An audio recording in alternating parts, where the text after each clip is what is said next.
Mari kita berdoa. Bapa, berbicaralah kepada masing-masing kami. Kami mau belajar lebih lagi akan kebenaran firman-Mu. Dalam nama Tuhan Yesus kami berdoa. Amin.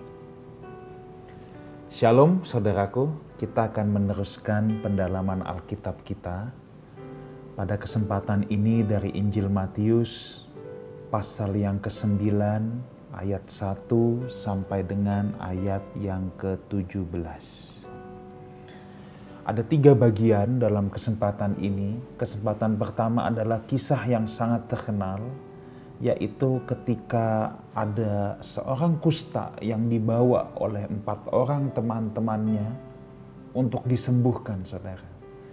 Rupanya kisah ini tidak saja ditulis dalam Matius 9 ayat 1-8, tetapi kisah ini juga ditulis dalam Markus 2 ayat 1-12 dan Lukas 5 ayat 17-26. Injil Markus menyoroti kisah ini dengan cukup detail, dengan cukup lebih jelas, saudaraku, ya.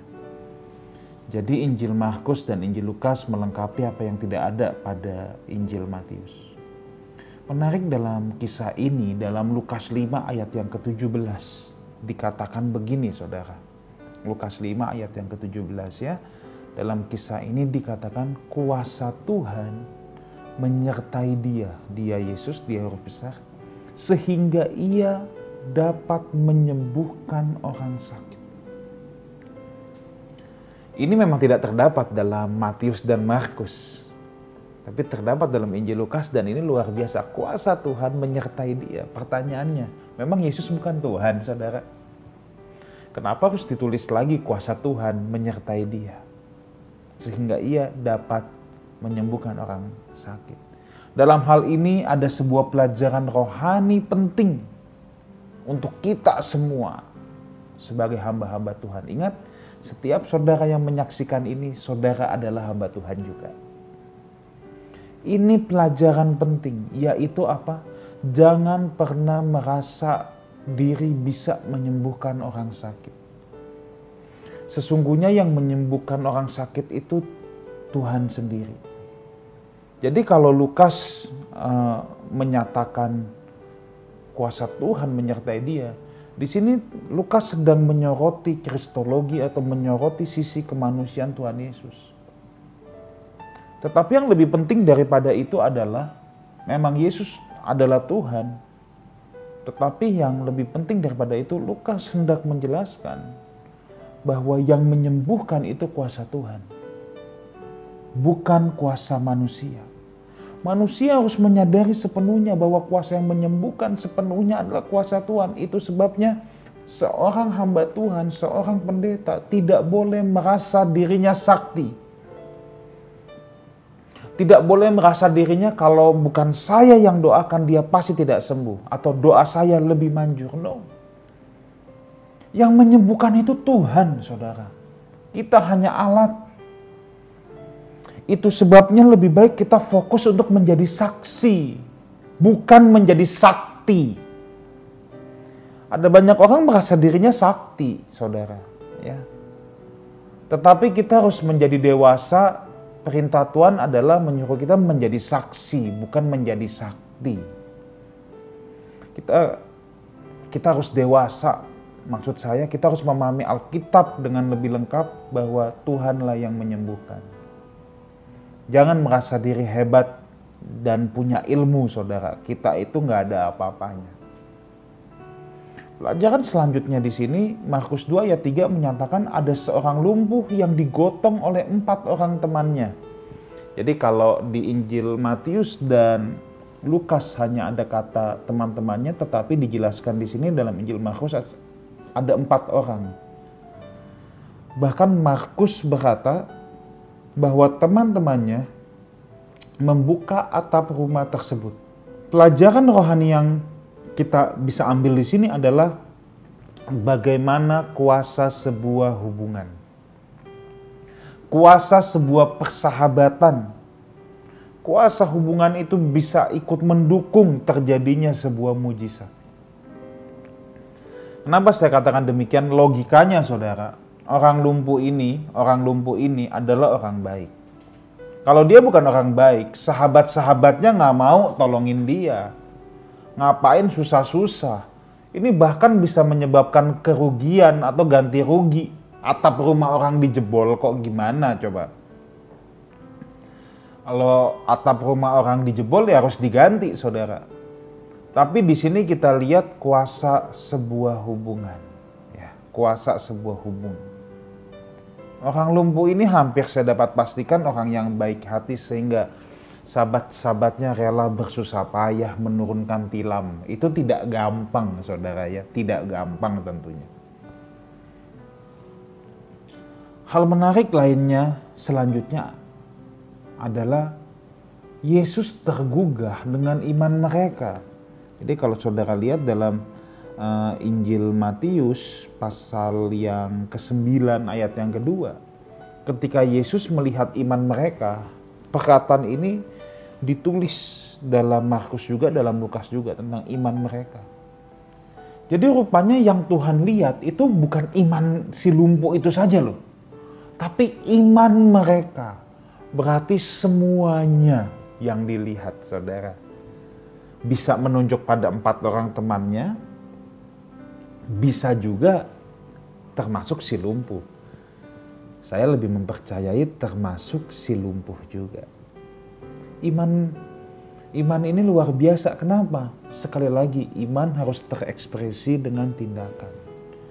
Yang di penjelasan Bible study sebelumnya dalam Matius pasal yang ke-8, bagaimana perwira Kapernaum membuat Yesus takjub imannya, itu bukan soal perkataan, katakan sepatah kata saja kan yang saya telah jelaskan. Tetapi itu juga mencakup semua aspek tindakan hidup dia. Dan ini sama, saudara, iman harus terekspresi dengan tindakan. Tindakan hubungan yang penuh kasih itulah yang Tuhan lihat, yang Tuhan perhitungkan sebagai iman mereka. Kemudian Tuhan berkata, "Percayalah hai anakku, dosamu sudah diampuni." Kata percayalah di sini tarseo dalam bahasa Yunani lebih cocok sebagai good cheer atau bergembiralah.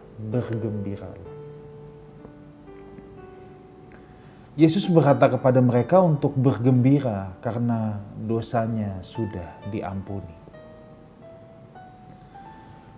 Pertama-tama Yesus memanggil orang ini anak, saudara. Hal ini dapat kita pahami secara implisit bahwa Yesus hendak menyatakan bahwa ia dan Bapa adalah satu. Ia dan Bapa adalah satu, atau Yesus mewakili Bapa sendiri. Tetapi yang lebih kontroversial lagi ketika Yesus berkata, "Dosamu sudah diampuni." Waduh. Ini memicu polemik besar. Sebab bagi orang Yahudi, ini penghujatan terhadap Allah. Maka di ayat yang ketiga, ahli Taurat bilang ia menghujat Allah. Sebab yang boleh mengampuni dosa atau yang bisa mengampuni dosa itu kan hanya Allah. Ini siapa Yesus? Tiba-tiba bicara dosamu sudah diampuni. Apa haknya Yesus untuk bicara itu, saudara? Tapi ini yang Yesus katakan, dosamu sudah diampuni. Sebenarnya dalam hal ini Yesus hendak menyatakan bahwa memang anak manusia dapat mengampuni dosa. Tapi mereka belum memahaminya. Jadi dalam pelayanannya sebenarnya Yesus juga menunjukkan bahwa dirinya adalah anak Allah. Dirinya adalah Tuhan. Tetapi banyak orang yang tidak menyadarinya. Seringkali dalam hidup kita juga seperti itu, saudara. Tuhan bicara, Tuhan menunjukkan sesuatu. Tapi seringkali kita nggak sadar. Kita nggak mudeng. Kita nggak nangkep karena kita terlanjur punya konsep sendiri. Kita teruskan dulu, nanti ada hubungannya di akhir bagian ini. Nah, bagi masyarakat Yahudi pada zaman PB, saudara, pada zaman di mana Tuhan Yesus hidup, mereka percaya bila seseorang disembuhkan dari penyakitnya, itu juga merupakan salah satu bukti bahwa Allah sudah mengampuni dosa-dosanya. Yesus di sini tidak menyatakan mana yang lebih mudah mengampuni atau menyembuhkan.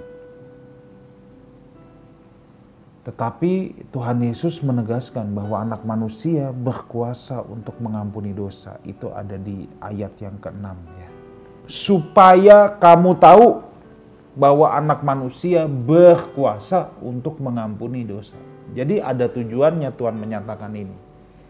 Bahkan yang lebih hebat lagi saudara ya, pernah saya katakan bahwa setiap mujizat itu bukan untuk gagah-gagahan saudara. Ya, bukan untuk gagah-gagahan.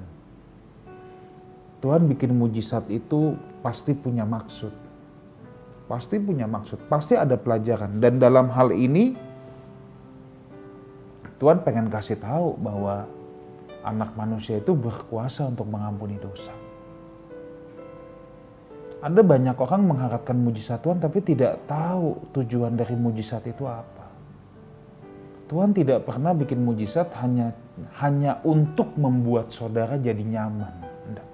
Pasti ada pelajaran rohani. Jadi kalau saudara pernah menerima mujizat Tuhan dalam hidup saudara, ingat satu hal ini. Pelajaran rohani apa yang aku dapat Tuhan, itu yang lebih mahal daripada mujizat itu sendiri, saudaraku. Ada banyak orang hanya mengejar mujizatnya tapi tidak pernah memperoleh pelajarannya. Di sini banyak orang yang kemudian kagum dan terpesona. Memuliakan Allah, kata Matius 9 ayat 8. Tapi saudara harus ingat, di sini juga membuktikan kekaguman, terpesona dengan kuasa Tuhan tidak cukup sebagai modal untuk mengiring Tuhan Yesus. Mengiring Tuhan Yesus perlu komitmen. Di sepanjang pelayanan Tuhan Yesus, sudah berkali-kali orang kagum akan pelayanan Tuhan Yesus. Tapi kemana mereka saat Tuhan Yesus dihadapkan pada Pilatus? Kemana mereka saat Tuhan Yesus berada di jalan Via Dolorosa? Kagum, terpesona, gak cukup saudara. Gak cukup, lebih dari itu untuk mengiring Tuhan Yesus. Bagian kedua dari Injil Matius pasal 9 yang kita bahas ini adalah tentang Yesus memanggil Matius di rumah cukai. Matius 9 ayat 9 sampai 13. Nah, kisah ini juga ditulis saudara dalam Injil Markus dan Injil Lukas. Tetapi Injil Markus dan Lukas hanya menulisnya sebagai Lewi, orang Lewi atau bernama Lewi. Tapi Lewi itu sebenarnya menunjuk pada satu suku bangsa.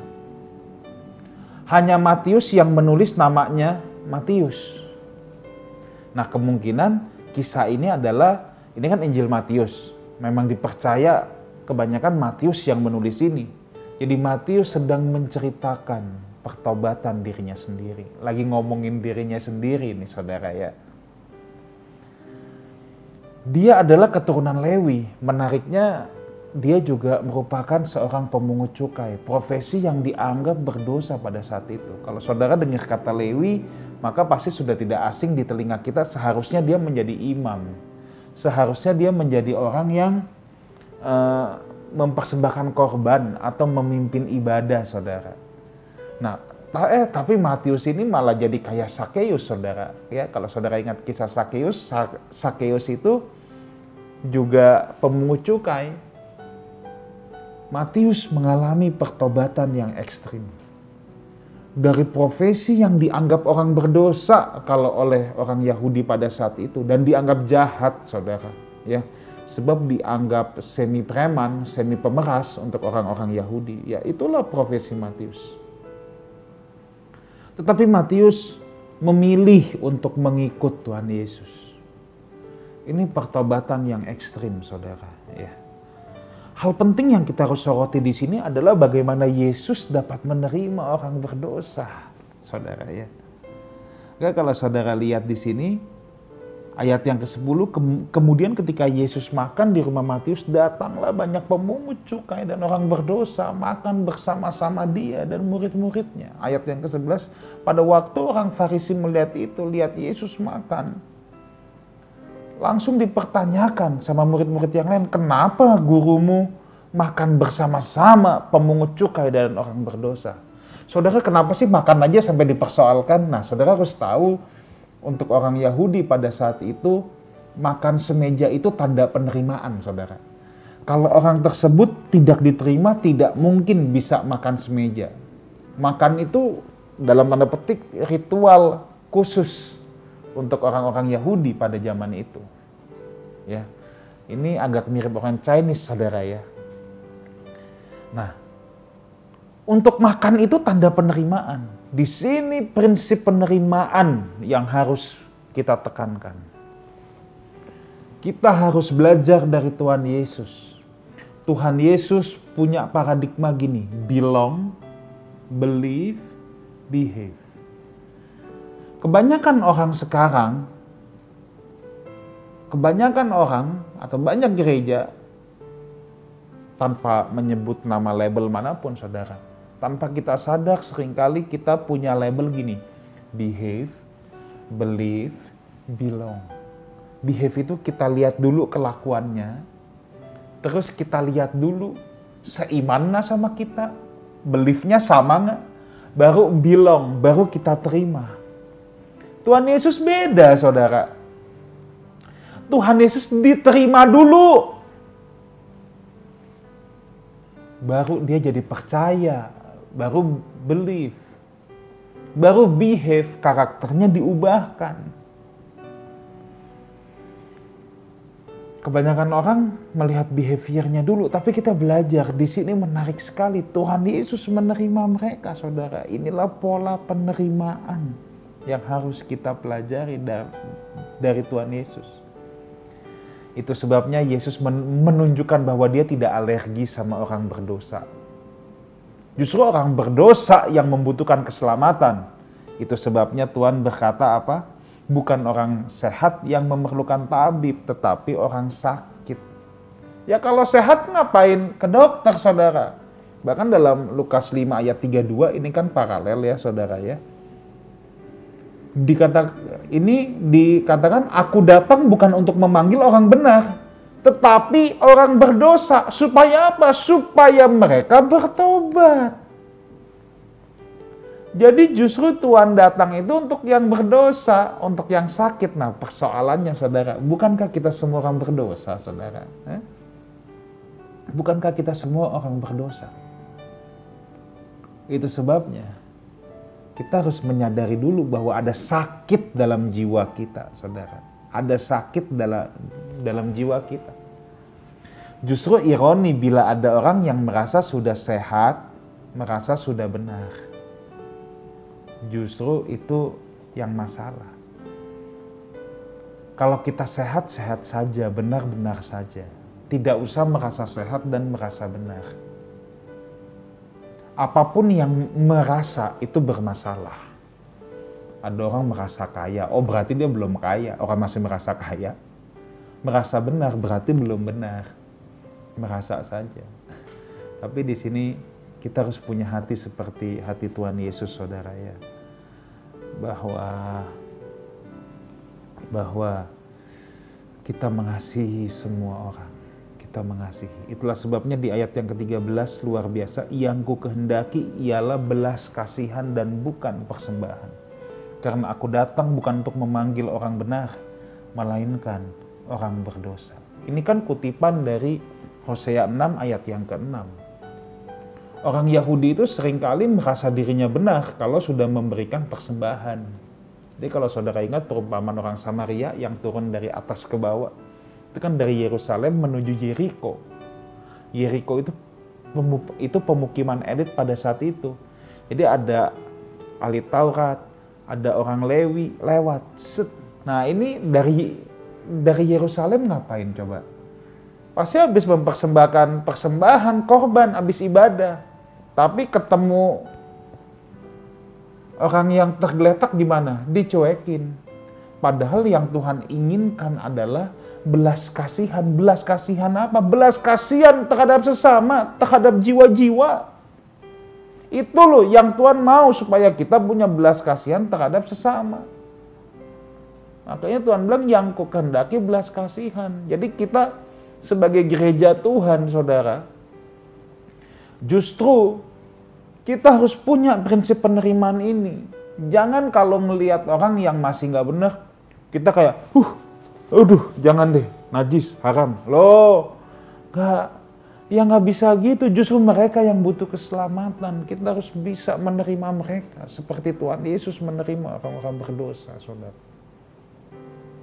Seperti Tuhan Yesus menerima orang-orang berdosa. Jadi ingat ya, kita harus change the paradigm. Dari behave, believe, belong, dilihat kelakuannya dulu, terus lihat imannya dulu. Makanya Tuhan bilang kasihilah sesamamu manusia, bukan kasihilah manusia yang sama dengan dirimu. Nah itu jangan terbalik-balik, saudara ya. Tapi kita harus change the paradigm. Dari behave, believe, belong, jadi belong, believe, behave. Kita percaya Tuhan bisa mengubahkan. Nah, hal yang terakhir di sini tentang berpuasa. Di mana murid-murid Yohanes datang kepada Yesus bilang, kok kami sama orang Farisi berpuasa, tapi murid-muridmu tidak. Tapi Tuhan bilang, oh nanti ada saatnya. Di sini bukan soal perlu puasa atau tidak, tapi Tuhan sedang mengajarkan puasa itu bukan kewajiban agamawi. Berpuasa itu bukan rutinitas kewajiban agamawi. Justru nanti ada saatnya setelah kematian Yesus, murid-murid akan berpuasa. Justru ketika ada kebutuhan rohani mendesak, bukan karena kewajiban agamawi. Nah, lalu Tuhan menarik sekali menutup dengan perumpamaan dalam ayat 16 dan 17. Tidak seorang pun menambalkan secari kain yang belum susut pada baju yang tua. Karena jika demikian, kain penambal itu akan mencabik batu itu, lalu makin besar koyaknya. Begitu pula anggur yang baru tidak diisikan ke dalam kantong kulit yang tua. Karena jika demikian kantong itu akan koyak sehingga anggur itu terbuang dan kantong itu pun hancur. Tetapi anggur yang baru disimpan orang dalam kantong yang baru pula. Dan dengan demikian terpeliharalah dua-duanya. Kalau di Lukas 5 ayat 39 yang paralel dengan ini ditambahkan, orang kalau sudah minum anggur yang tua tidak ingin lagi untuk meminum anggur yang baru. Hal ini menjelaskan bahwa orang itu cenderung punya pakem dalam pikirannya dan membuat seseorang sulit untuk dapat berubah. Ini kan sebenarnya kedua perumpamaan ini kan sedang menjelaskan bahwa hal yang baru memang tidak dapat digabungkan dengan hal yang lama. Orang-orang Yahudi sudah punya pakemnya sendiri. Tadi kan yang saya sempat singgung bahwa seringkali Tuhan bicara tapi kita nggak notice kenapa. Ini kita punya pakem sendiri. Orang Yahudi sudah punya pakem sendiri. Jadi Tuhan kasih tanda-tanda, Tuhan kasih tahu juga. Mereka nggak bisa ngerti, saudara. Nah, orang yang bisa melihat ini adalah hanya orang-orang yang bersedia diubahkan. Orang-orang yang nggak punya pakem. Itulah sebabnya kita harus terbuka terhadap Tuhan supaya kita bisa berubah. Kita jangan seperti anggur yang tua dan anggur yang baru ini. Yang udah pokoknya kalau aku udah minum yang tua mah aku udah nggak mau minum yang baru. Di sini bukan persoalan enak atau tidak enaknya, saudara ya. Tapi di sini mengajarkan kita bahwa kita harus berani menerima hal-hal yang baru dari Tuhan. Gimana caranya supaya kita bisa terbuka, saudara, untuk menerima hal-hal yang baru yang berasal daripada Tuhan?